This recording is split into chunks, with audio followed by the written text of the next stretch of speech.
Hi guys, it's your girl Nicole and today samahan niyo ako habang nagluluto ako ng pancit canton. Cooking reminds me of how women handle life. Kahit mainit, kahit nakakapagod, tuloy pa rin. We mix everything, love, patience, and hard work.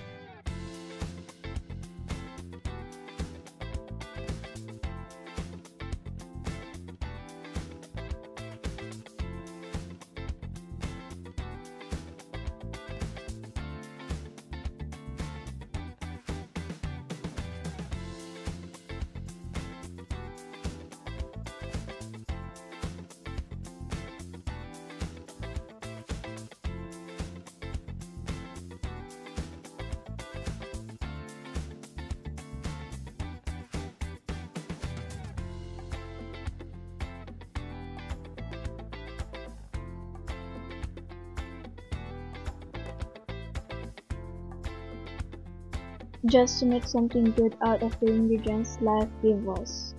Kagaya ng noodles na to, minsan tayo rin niluluto ng challenges. But guess what? We came out stronger and more flavor.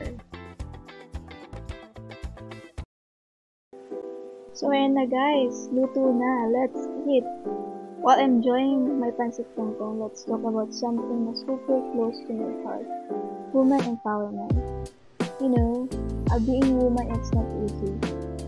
We carry a lot, emotions, responsibilities, expectations, but we still manage to smile and to care, to love, and to grow. Alam nyo, parang pancit canton lang yan. Simple pero satisfying. Ganun din tayong mga babae. Simple man sa paningin ng iba, pero may lalim, may puso at may lakas na hindi basta-basta.